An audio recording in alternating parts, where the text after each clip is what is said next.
and also the rider has been to learn also about the data. We try different gearing, final gear ratio, and we compare at the end of the session different riders. For the moment, it seems that the so high temperature doesn't seem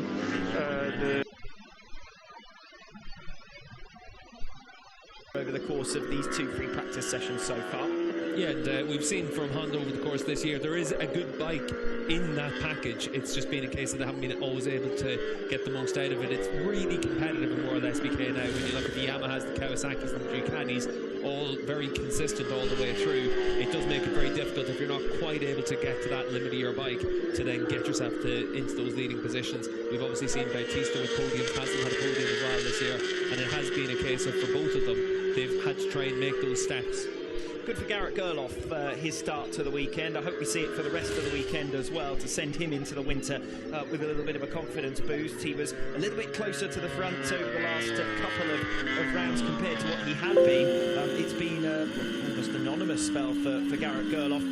You'll think all the way back to Assen, the first 4 rounds of the season, Gerloff was absolutely superb, and you would have never in a million years believed that Axel Bassani was going to get on terms with him later on in the season and start to challenge for top independent, and that's something that Gerloff is actually going to genuinely have to defend over the course of this weekend, because he sits in 8th position in the championship, only 14 clear of the sack.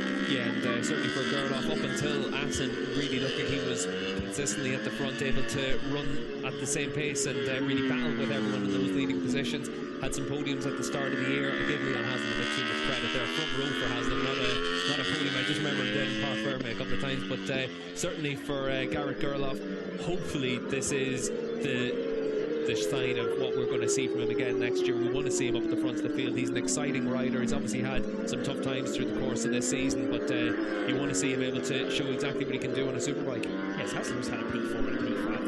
That's close enough. And a P4-5, I'm afraid, as far as next season is concerned, as he's set to move on from WSBK. 3 minutes still on the clock for FP2. Razgatlioglu, the fastest man out there, but Jonathan Raih has chipped away at that margin. Garrett Gerloff also very much on the pace, and Leon Haslam with that stunning effort to go P4. Alex Lowe's currently rounds out the top 5. We come in now to the final laps from all of our big guns. Michael van der Mark just setting a new personal best, 1 minute 34.93. Defy that pace over a longer distance over the course of tomorrow. Yeah, well, he's been able to put in 3 pretty fast laps in a row there, 34.4 and then a 34.7 and 34.8, so decent enough consistency there at the end of the session. 1 minute to go then, and rejoin Scott Redding, a few tenths of a second down.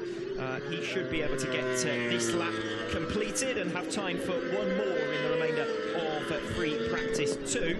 It is Redding who is at the moment the only rider on the move as far as the front runners are concerned. Chaz Davies has just made up, and with a series of stunning laps faster than his nearest rival, Jonathan Raih. Yeah, and what's going to be interesting is to see that for Toprak, he's fast in each of the sectors, very fast in sector 2, but for Jonathan Raih, he's making most of his lap time in the second half of the lap. If Chaz Davies gets caught up behind Oliver Koenig here, he I think about 3 seconds in this session as well, so he's been able to make a big step forward on that Kawasaki as well. And purely in numbers terms, probably not too far off what other riders have been doing on that same bike this season, to be honest.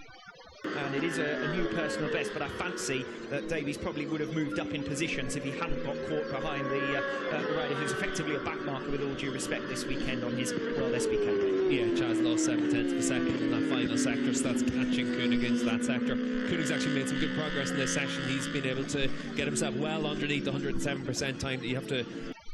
In turns 15 and 16, it's certainly one of the slowest, if not the slowest corner on the circuit, and Chaz Davies using that to good effect to get through on Oliver Koenig, and it is a new personal best, but I fancy that Davies probably would have moved up in positions if he hadn't got caught behind the rider who's effectively a backmarker, with all due respect, this weekend on his World SBK day. Yeah, Chaz lost 7 tenths of a second in that final sector, so that's catching Koenig into that sector. Koenig's actually made some good progress in this session. He's been able to get himself well underneath the 100, very fast in sector 2, but for Jonathan Raih, he's making most of his lap time in the second half of the lap. Chaz Davies gets caught up behind Oliver Koenig here, he may well lose what looks set to be his personal best lap, and I'd say that's going to go away from him now. He makes his way through on the inside line, and that's where we're talking about the potential overtaking zone in between turns 15 and 16. It's certainly one of the slowest, if not the slowest corner on the circuit, and Chaz Davies using that to good effect to get through on Oliver Koenig, and it is a new personal best, but I fancy we saw in Portimao in Argentina. That's good to see.